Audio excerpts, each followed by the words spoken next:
Just a couple quick notes before we begin the panel. Two things. Most panelists and speakers will ask you to turn off your cell phones and mobile devices. I'm going to do the opposite. I'm going to ask you to turn them on, fire up your favorite social network, and talk about what we're doing here right now. Tweet it out, put it on Facebook, blog about it, do it all. Get it on Twitter. This is the official hashtag, TTT13. Use it so other people can find what you're talking about. That little name underneath it, that's me. That's self-advertising. They say I should do that more. Okay? You all know the numbers. We have a $16 trillion debt. The big three entitlements, Medicare, Medicaid, and Social Security, are all headed for collapse. Okay, when anyone tells you, they're headed down. Government-run health care is the fourth big entitlement. And all these four entitlements do one very important thing that very few people are talking about. They shift costs. They move money from young people to older people. We might think that's good because we want young people working a lot, but here's the problem. The problem is twofold. Number one, younger folks haven't quite had the chance to amass a career and build up wealth. We're transferring money from them before they have an honest chance to do it. Number two, a lot of young people are deeply in debt from their college loans. In 2010, for the first time in our history, college debt passed credit card debt. Last year, new college debt equaled $100 billion, and the number went over $1 trillion of outstanding college debt. Now, on to new graduates and relatively young people. And by the way, when I talk about relatively young, kind of in my own head, I'm used to talk about people who are 18, 19, 20, and 21. But increasingly, the people who are shouldering this college loan debt are in their late 20s and early 30s, and now even into their mid-30s. So, all of these programs, along with the debt, have shifted the fiscal burdens to generations that have fewer chances to shoulder them well. We call this generation the cheated generation, and I have four people here today here to talk about it with you now. They're going to all speak for about, each of them will speak for about 5 to 8 minutes, and we're going to have a few questions afterwards. I want to introduce them now. First, to my right is Trae Lewis. Trae graduated from Howard University with a BA in political science. He is very active in Baltimore politics. He's the president of the Baltimore area Young Republicans and serves on the board of Young Republicans National Generation. In 2010, he was the Baltimore City field coordinator for the Ehrlich gubernatorial campaign. Right now, he works in the financial services industry as a financial representative with a major Fortune 500 company. I'm going to go to bed already.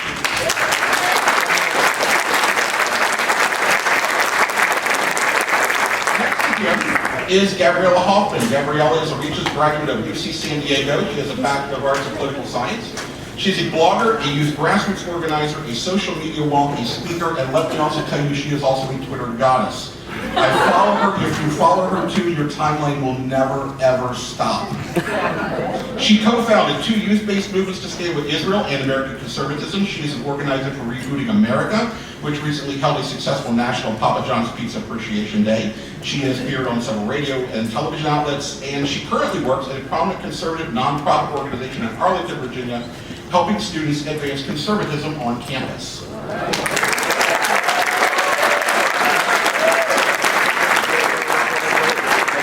Gabriella is Ryan Meshkin. Ryan is the founder and president of Approved Biosciences, a personalized medicine genetics laboratory with offices in California and Maryland. He is an elected member of the Howard County Board of Education and currently serves as their vice chairman. He is also a school board member. He initiated the digital learning program, expanded public input to policies and procedures, and initiated measurements and accountability for school board policies and pushed for school choice and fiscal responsibility. He's a longtime community volunteer. He is the former president of the Howard County Republican Club, secretary of the Howard County Republican Central Committee, and he also has time to be a husband and a father and active in his church and his children's sports and teams. Thank you, brother.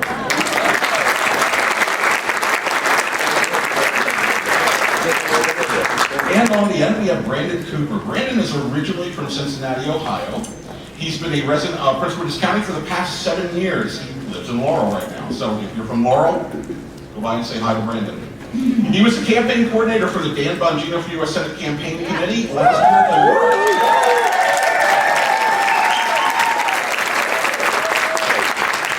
Before that, he worked as an aide to the Republican National Committee. He is the chairman emeritus of the Howard University College Republicans and holds a BA in French and Political Science from Howard. He is currently a member of the Ebenezer AME Church and secretary for the local chapter of the 100 Incorporated.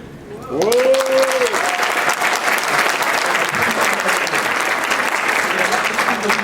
can about 5 to 8 minutes, and we're going to work with Brandon, and we're going to work our way back through Trae. So Brandon, it's all yours. That was a better welcome than I got when I drove in this afternoon. But I was driving by there waving. I guess they either saw my lovely complexion or the car I was driving, and they were all waving. I'm all for people expressing the First Amendment right and freedom of assembly. But when I passed them, I guess they saw the damn Gino sticker. Their face just turned over. Thank you. And what I want to talk about, I guess, are some hot-button issues. If you come across someone in this cheated generation this year, under 40, there's some issues that are taking place in 2013 that I think will resonate more with them than the other issue. And the first one has to do with education, and not so much the student choice issue, which was touched upon earlier by the candidates, but the student loan issue. 37 million Americans, about 1 out of 5 people in this country, have student loans, and 60% of them are under 40. And the average debt of them is $23,000. And while that may not seem like a lot for those compared to mortgages, and some of us who are older in this room, for someone who's, like we said, in the late 20s or early 30s, $20,000 is a lot. And the reality of that can be seen in delinquency rates. And even though mortgage rates are, capital-wise, are greater than student loans now have the highest delinquency rate of any kind of credit, beating auto loans and mortgage loans, because that burden cannot be carried by this new younger generation. And the main cause of that, as always, is government. I mean, whenever you put too much government, whether it's in healthcare or housing, the foreclosure prices go up. And the same thing happens when the government takes over the student loan program. While there still are private mortgages, you can still find a private auto loan. You can't find a private school loan anymore because 2 years ago, they took over the student loan market entirely. And if you look at the sheet I passed out on the tables, the chart, you can see that inflation, what is the number one factor, the number one sector that increased in price for inflation? The student loan market. Because the government has now a complete monopoly over it, and it takes out the incentives of the universities to control the price. But,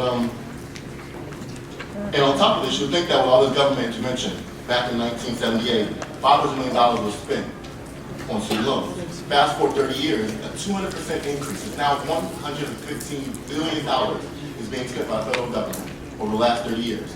And the response to that, you would think that the quality of the degrees would be higher, but in fact, if you look at the salary of a 2012 graduate, it's $3,000 lower than it was 30 years ago. So you're investing, as Democrats say, investing all that money into education and pay off 30 years later is a lower amount in pay. So I think that is, if anything, is one of the major cheats that we're getting in our generation. And on the side note of education, not really dealing with student loan factor, is when you look at new parents. I mean, people over 60 like my grandmother or people in the upper age, K through 12 public education is not a major issue in their mind. They're more dealing with the entitlement programs, won't be there for them, prescription programs. But for those under 40 who are having their first child, it's a reality for them that the failing public schools in this country, the failure of the public school system, particularly in Maryland, is a real issue that I think we can resonate with Republicans get in front of that issue in 2013. As you stated, entitlements, we all know the same story. So Social Security has a $75 billion deficit this year, $82 billion deficit next year. But what they don't really talk about, I guess, is Obama's role in it. This year, on when we take out new paychecks, the payroll and tax increase. And while he's always talking about raising taxes on the upper class, he never talks about the taxes that he's increasing across all bands of the country, particularly the payroll craft increase. And jumping down to the Affordable Care Act's new tax increases, those also affect everyone. While the Democrats are always trying to champion that they're raising taxes on the upper class, they never talk about the tax that they're raising on the middle and lower income people. And while they have the audacity to call it the Affordable Health Care Act, in actuality, new taxes come on in a segmented every year. This year, 2.3% tax on medical devices, so even if it affects everyone. Whether you're getting an x-ray or a pacemaker or any type of device, even in surgery, you're going to see that cost passed down to you. When it comes to the medical expense deduction cap, now it's rising from 7.5% to 10%. So now middle income family with children are trying to struggle for now have to pay more out of pocket before they can deduct it out of their taxes. And lastly, even though they like to triumph and call it the Affordable Care Act, in the last 4 years, each year it has outpaced the growth of cost of healthcare than under Bush. But yet they don't want to call it Affordable Health Care Act. So I think those three issues are more than anything. This year, 2013, we have a way, Republicans and conservatives have an entry point into building that coalition and reaching out to those voters.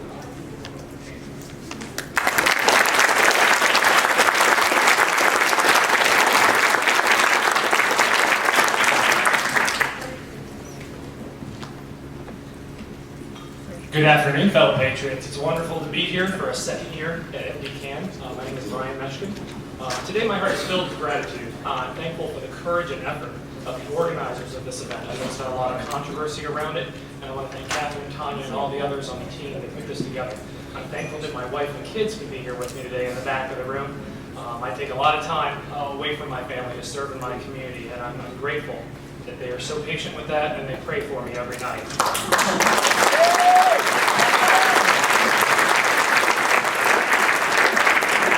I'm grateful that we're gathered here today to talk about so many important issues because I know we all care so much about this country. Like many of you, that's why I'm here.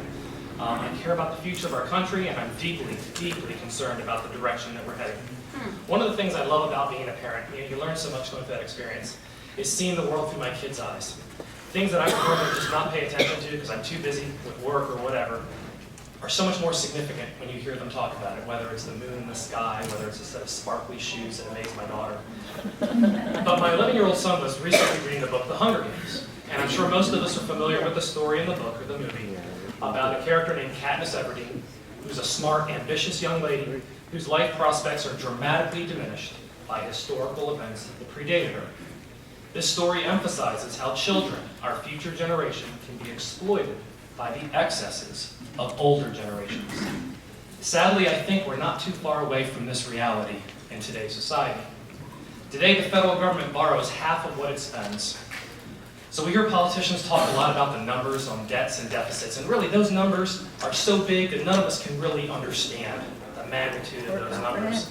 But net at the end of the day, today's adults are borrowing from their children to pay for their own selfish excesses.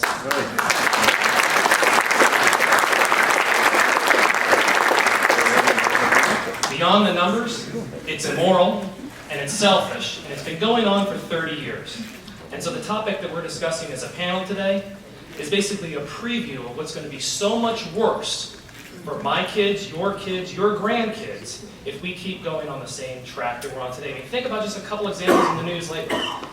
A selfish government, forget big government, we're beyond big government now, okay? A selfish government goes out and says we're going to have a fair and balanced approach to reducing the debt and deficit, and that fair and balanced approach means $41 in tax increases for every dollar in spending cuts.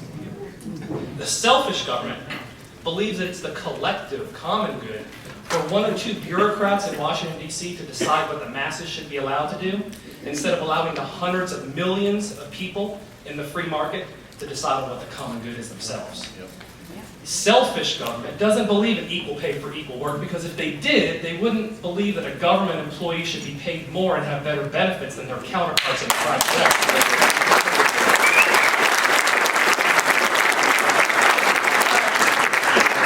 And selfish government believes that some people should pay taxes and other people shouldn't. At the end of the day, I think we need to get beyond the economic terms of big government and small government, because people really don't understand those things. At the end of the day, we're talking about selfishness. This is a moral issue that connects with all those feeling liberals. The real reason why they're registered Democrats is because they feel for the poor, and they feel for health care, and they feel and hug trees. But it's not because of how they want to solve the problem. It's their feelings that make them registered Democrats. And if we could convey our ideas in such a way that resonate with those feelings, the way Scott Walker's able to in Wisconsin, the way Chris Christie is in New Jersey, we will get them to vote for us.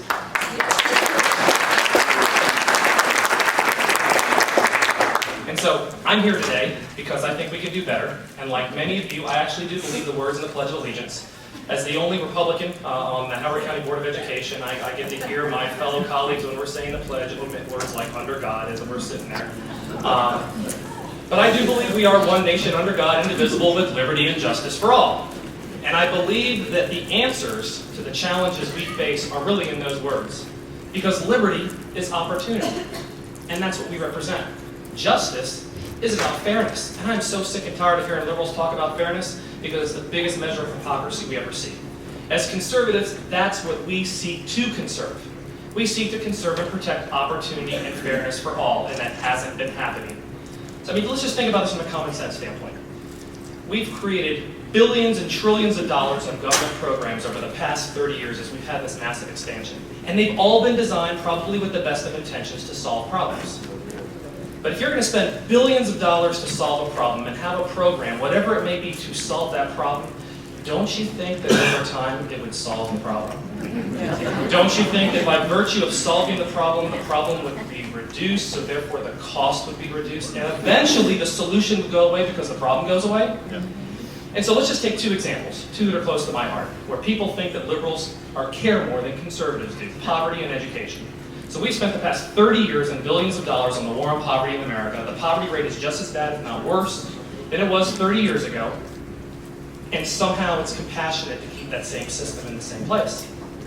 When someone's in poverty, they need an employment check, not an unemployment check. We care more about poor people than liberals do. And we can't let President Obama take the words that if you work hard and play by the rules, then you should be able to get ahead in America. Those are our ideas, and we need to stand up for that. Selfish liberals, they think their idea of helping people is to give my kids and your grandkids a life of dependency, a life of debt. We as conservatives want to give our kids an inheritance that isn't taxed, an opportunity towards the future. Yes. Absolutely. We are the party of Americans and those legal immigrants who want to be Americans, that want to have the American dream, not just those that already have it. And so how about education? Well, as the only countywide elected Republican in Howard County and the only Republican on the school board, I can testify that education is a huge, huge winning issue, echoing what Brandon said, for us as conservatives. Because education is all about opportunity. But like most government initiatives, the current government-run education system is failing.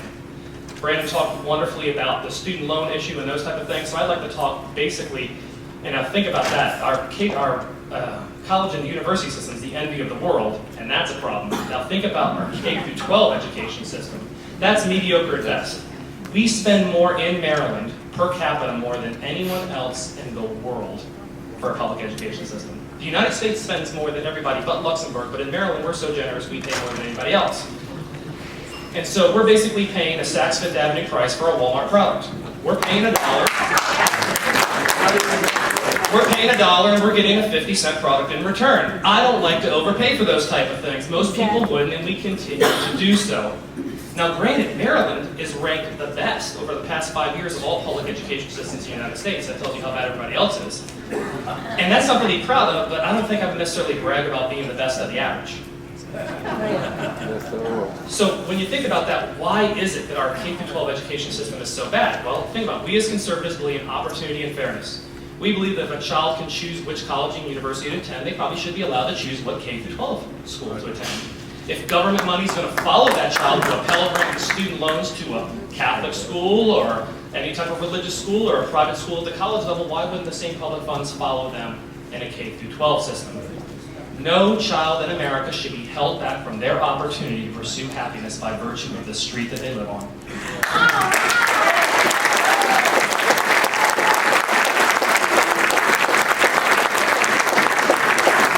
Getting back to that selfish government, it is selfish and immoral for a few government bureaucrats to tell millions of Americans where they can send their kids to school and how their hard-earned taxpayer dollars can be spent. Period. It's our money, it's our kids, it's our future, it's our time to make those decisions. That's what I believe we need to do as conservatives to change the direction of our state and our nation. I think that's how we prevent the next generation from getting cheated. We stand for opportunity and fairness for all. We believe that our collective abilities are best found in our families, our neighborhoods, and our communities, not a group of government bureaucrats. When our neighbor's in trouble, we're not happy, or we are happy, if 5 neighbors show up on their door to help them out, not 5 bureaucrats from the IRS. We believe in big dreams, hard work, opportunity, and fairness. That's what I believe. That's why I'm here. I'm grateful to be on this panel today, and I hope that through the discussion today we can stop the generational theft that's going on in America. Thank you.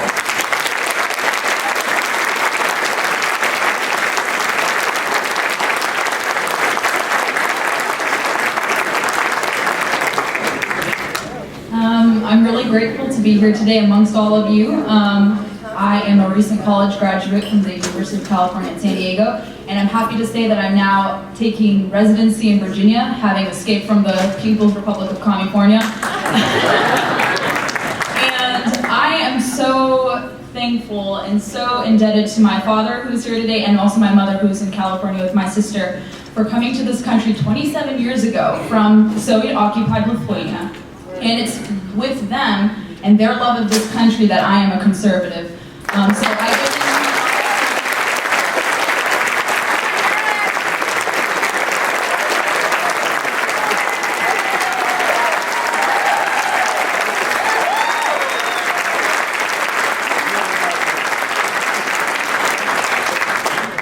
in addition to being an anti-communist, I can't stand communists, and the left is largely mirroring a lot of what the Soviet Politburo behaved like in my parents' former homeland. And it sickens me that we have people in charge of this country who are dictating how all of us should be living instead of giving us the freedom to choose what we want to do. But in addition to being a conservative, what I do on a daily basis is I work for the Leadership Institute as the Northeast Regional Field Coordinator, so I work directly with students, and I hear so many complaints about them regarding their campus biases, leftist abuses, crazy professors, and things of that sort. So I'm very young, I'm much in touch with my generation, and not only do I see it on campuses, I see it among my peers, people I went to college with, and I totally understand what they're going through in college and also in their communities. And I also do blogging, activism, online organizing, and it's about to say that we need more of our generation to be involved in taking back this country.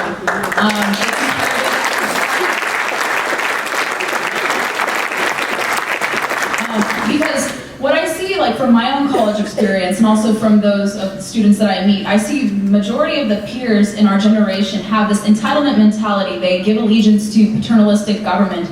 They want to be like Sandra Fluck. I don't understand, why would you want to be like that repulsive, disgusting, immoral girl? I'm sorry, if that's mean and offensive and slut-shaming or whatever the heck that is, let it be her, because she is a repugnant human being.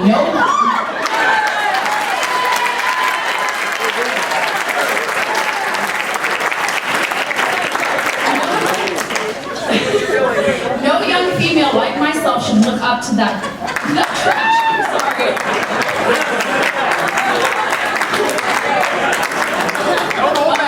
But anywho, but going back to, I guess, why I'm conservative and why I do what I do. It's because of my family's suffering and their sacrifices that I am involved in this cause, and that I want to help my generation succeed. And why, it's wonderful that everyone is out here today, but I don't see enough young people. I don't see enough people who are wide-eyed, excited to take back this country. It's a real shame. It's wonderful that we have all of you here, but bring your kids to every event you go to. My dad dragged me to whatever meeting and gathering he could. He inculcated me with conservatism from a very early age, and it's without that I wouldn't be normal and on the right course, I guess. You don't want your kids to be in schools full of mush, like Rush Limbaugh says.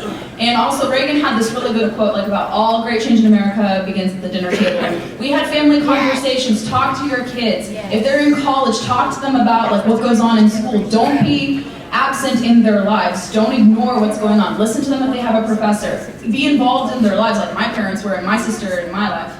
And the left is really out to get them on college campuses. This is something that our side is unfortunately afraid to touch. You have open Marxists and communists denying Stalin's atrocities on college campuses. You have open pro-abortionists discussing, making the case to abort everything, do this, do that, have this lawlessness about it. And these people are speaking on your tax dime. You have to get involved in your community and your universities and say no to funding all this garbage that our kids are learning.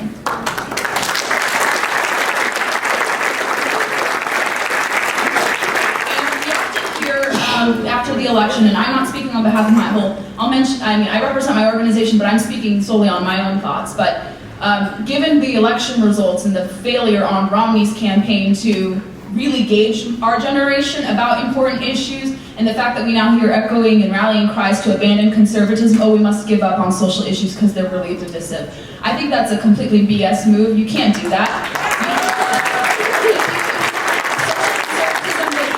Conservatism, you don't have the essence of American exceptionalism. You don't have that, because when you learn how to manage your budget and have a family, those two go hand in hand.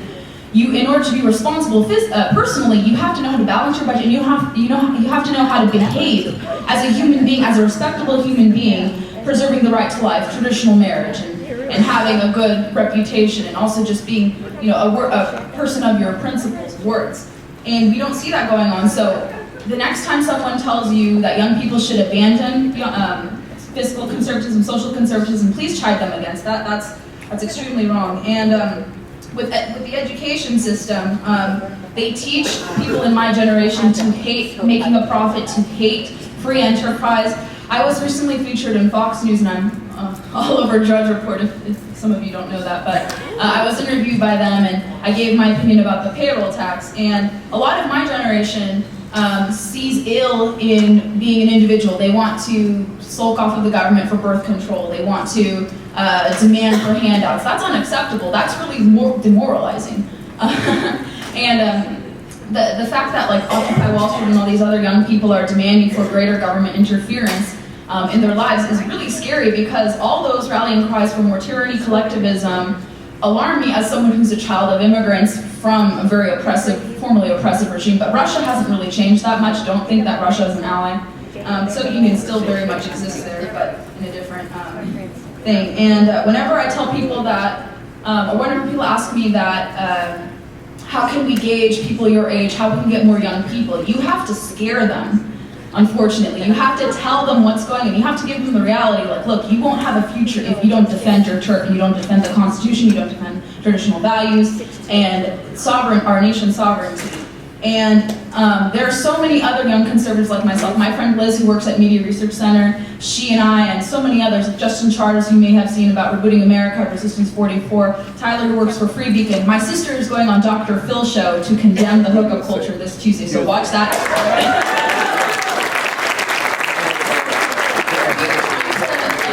Runs this counterculture blog, so look it up. It's a great blog about social conservatism week. Give our take to pop culture. And there's so many of us. I have so many wonderful friends that are fighting alongside me, and also my coworker Lauren Day. She is an exceptional person working to help advance Leadership Institute's message. So get involved with our organization and get in touch with, like, look up what young conservatives are doing and help us and get your kids to work with us, because without a greater army, we will lose. You will lose the youth vote time and time again unless you gauge our generation and tap into pulp culture and maintain conservatism and articulate it. That's what you have to do. You can't, the message is not wrong, it's the messengers. We don't have enough people articulating conservatism to our generation, making it appealing. So we can't mute our issues there. And as someone, you know, who comes from a long line of very, I guess, sad history, I mean, I've had many family members persecuted under Nazi Germany, and I've also had my maternal grandfather was in a Russian gulag for 18 months. And when I hear people say that Stalin didn't commit any crimes, I cannot help but shake, because my grandpa was in one of those camps for 18 months, suffered tooth and nail and everything. And to say that this brutal dictator, or Mao Zedong or Fidel Castro, these people did not commit any crimes, really irks me, and it should irk you too. Yes. And that your kids are learning this each and every day. So. I know there's a great Santayana quote about those who fail to learn from history are doomed to repeat it.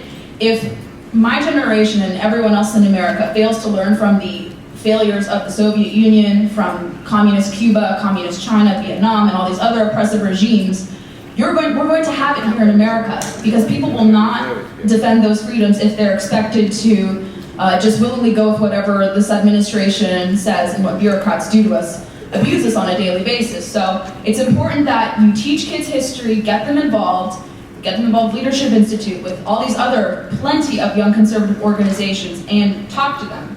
Talk to them, make sure they listen, make sure they watch the news, make sure they read books, make sure they refute liberal arguments and leftist claims, and have them talk to people like my father or other people who escaped, or Holocaust victims or Gulag victims, to I guess gather like what it means to really value your freedoms. My dad is such a wonderful role model to me. Like, if it weren't for him, I mean, honestly, I don't understand how I could. About me. I don't say about you. I just abused you as much as I could, and I enjoyed it for secondary. Yes, I mean, like, people like my parents really keep this country going. It's because of legal immigrants like him. He worked hard to get his citizenship, and other people have to work hard and really take value to this country.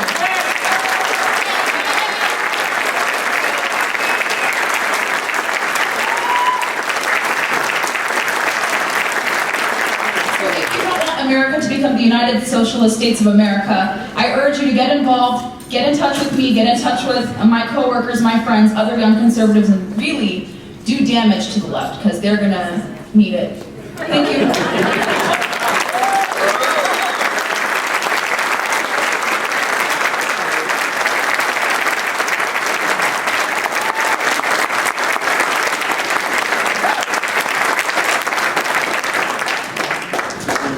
Good afternoon, everyone. Hope you're enjoying the conference as we narrow down to the conclusion of all the events today. I think that we had a great turnout, and I think that a lot of knowledge was spread around. But of course, this is the preacher speaking to the choir, right? I mean, we all pretty much are in concert and agreement of the things that are going on. So what I'm going to talk to you about today is not necessarily the youth aspect of what's going on, but the totality of things, of what is going on, and why is it going on, why the persistence of it's going on, and what can we do realistically to stop it. So in 2016, when our beloved governor runs for president, automatically, his campaign advisors know something. They automatically know they have about 215 electoral college votes. And we know you only need 270. So this is the reason why they already have 215. I'm going down the list. California, Washington, Oregon, Minnesota, Wisconsin, Illinois, New Jersey, New York, Massachusetts, Maryland, Pennsylvania, Michigan. He only needs a couple more states. He's going to go after Ohio, Virginia, and Florida. That's 60 more electoral votes. Boom, there's the election. Just like that. That's it. That's it. So what does that mean? Well, if you look at it in detail, why does he have those votes automatically? Because the old baseball saying is, he's hitting us where we ain't. The fact is, we're not in urban America. 4/5 of the population lives in urban cities or its surroundings. Why aren't we winning urban cities? Why aren't we winning Baltimore County? Why not? Why is Baltimore County even 50-50? It should be 60-40, 70-30. Why aren't we winning Baltimore County? Why aren't we winning the suburbs of New Jersey, of New York City? Why aren't we winning the suburbs of Boston? Why aren't we winning Los Angeles County? Why aren't we winning Miami-Dade County? Why aren't we winning Aurora and Cook County and Illinois? Why aren't we? We have empirical evidence to show to the voters out there what Democrat leadership leads to. The American city. It's as evident and clear as day as a bright sunny day like today. It's clear and evident. The American city is the epitome of what Democrat leadership or liberalism will do to this country.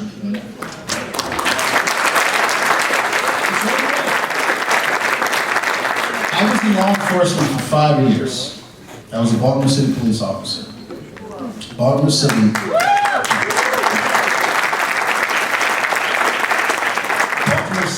incurs about 300 murders a year. The surrounding county, Baltimore County, gets about under 30, and that's only recent upticks because of displacement of certain undesirables in Baltimore City. The fact of the matter is that it's clear and present. Baltimore City is controlled by the Democrats, has been since the 50s. Baltimore County isn't. Baltimore County still has a very strong Democratic presentation there. However, there still is conservative Democrats there, and we still have Republican leadership on the city council and also, the county council and also on the state legislature. So we have representation, not only in Baltimore County, but across all counties across the country that surround urban cities which are in complete decay. So this is the reason why they're winning, because they have control of the masses. That's the reason why. It's not hard. It's not very difficult to do. They control the masses. And what's profound about it is that if you go back in the history books of the United States, you look at the growth of urban cities, what makes America unique is because in the 19th and 20th century was the rise of its urban centers. The fact of the matter is that manufacturing and the rise of urban centers made the iconic picture that it is around the world. That's Americana, that's American exceptionalism, that our cities grew, and that with our cities' identities, that there was a difference between someone from Chicago and someone from New York and someone from Miami and Atlanta. There was an identity with that, and there were certain things with the identity, whether it been their manufacture, whether it been their culture, whether it been their cuisine. That's what made America so great, is the uniqueness of America, and that different places of the country could share in that entity. But that's dying. And the thing is that what's also unique about that is up until a certain period of time, into the 50s and 60s, most of these places were ruled by Republicans, conservative. Rockefeller Republicans controlled the Northeast. What Republican leadership right now, with the sides from Chris Christie, Scott Walker to a degree, is from any urban center, from any northern city, or any northern state? Who? None. The speaker is from Ohio, a rural part of Ohio. Eric Cantor's from the rural part of the suburbs of Richmond. Our pundits are from places of rural areas and suburban areas. We don't have any urban presence. So if we talk about real numbers or real inroads, we have to go to urban presence. So we know that. Okay, so what do we do about that? What is the actual plan of action? First and foremost, as we already talked about, is school choice. I don't see how on earth that we do not harp on this issue. It's simple, it's a no-brainer. What's amazing about the school choice issue, this is the amazing part about the school choice issue, is that we can use what liberals do against us. The thing is that we always know that he who controls the language controls the debate. So how is it that on the post-K-12 education level, we have all this choice, we have all these school grants, we have all these Pell grants, we have all this means to make sure that we can expand the access to education, right? But on the K-12 level, no suit for you. On the K-12 level, no suit for you. But once you leave and become a high school graduate, then you can do whatever you want. We use that same language against them. Another point to make is the easiest one is where we're talking, and it's becoming more of a political hot button issue is in regards to law and order. Not just gun control, but law and order in totality. The fact of the matter is that the most dangerous areas are the places where there's the most stringent or supposedly stringent gun laws.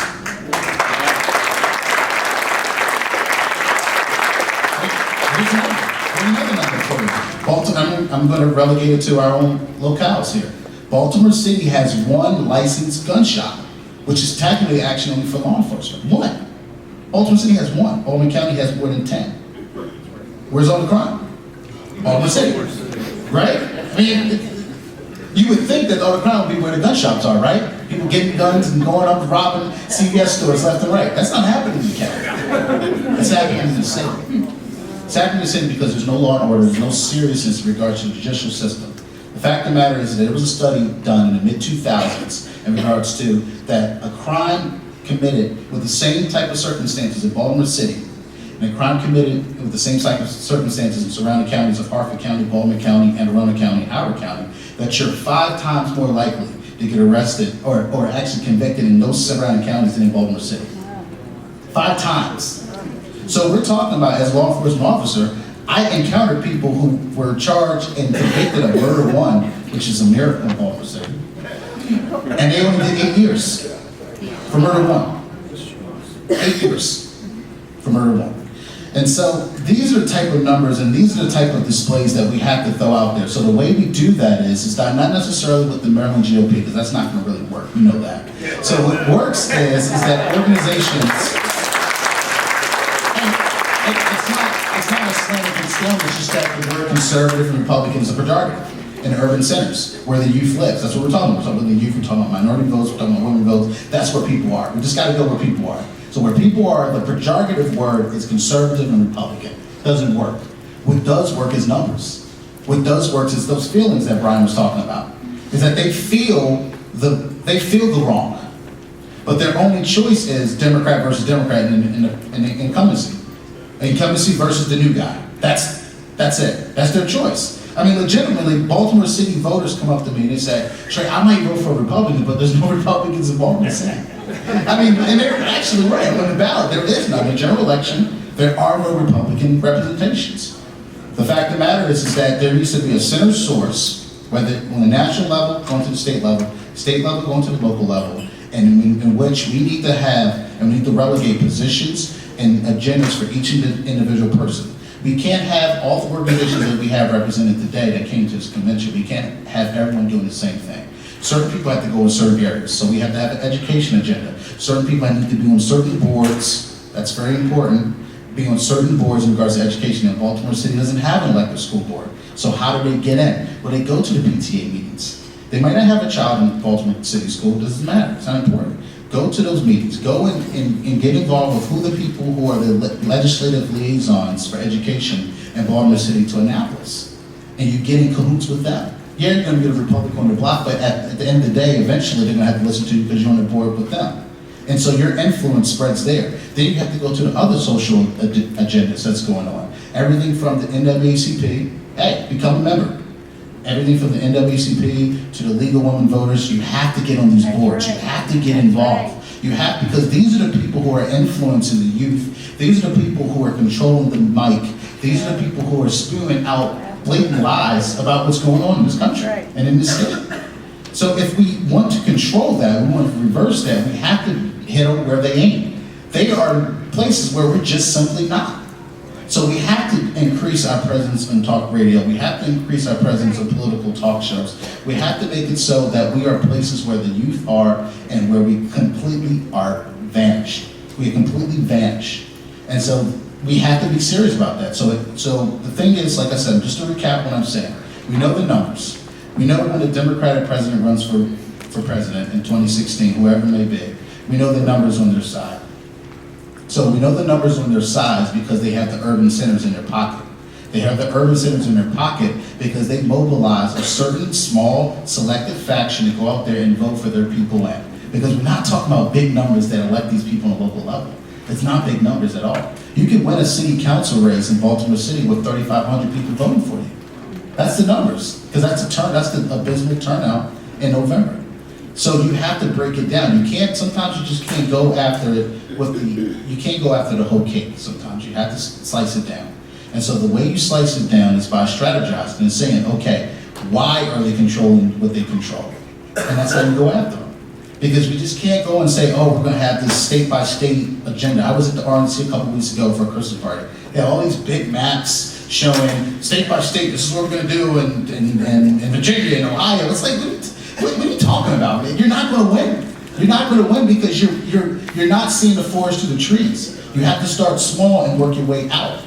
That's the way you win elections. They've been doing this for 50 years.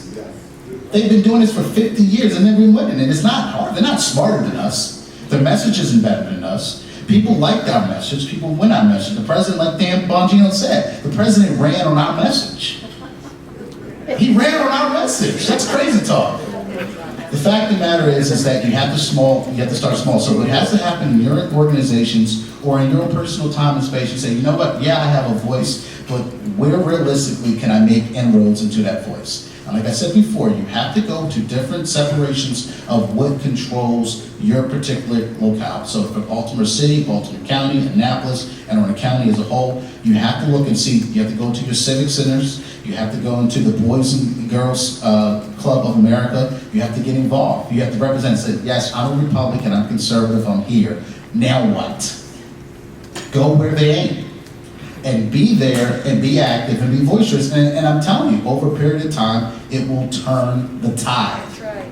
That's what it's about, right? Turning the tide. Turning the tide. Turning the tide isn't going toe-to-toe with them, because they'll always win with that. The media is, they have the media in their pocket. They do. So those protesters out there today, as crazy and as leftist as they sound, because they don't have a real agenda, the fact is that they're going to have the feeling of people because it's going to appear and perceive that they're on their side. In actuality, the meat and potatoes is right here in this room. So, once again, if you want to turn the tide, you can't go out and jump in the middle of the ocean. You got to start on the shore and work your way out. All right?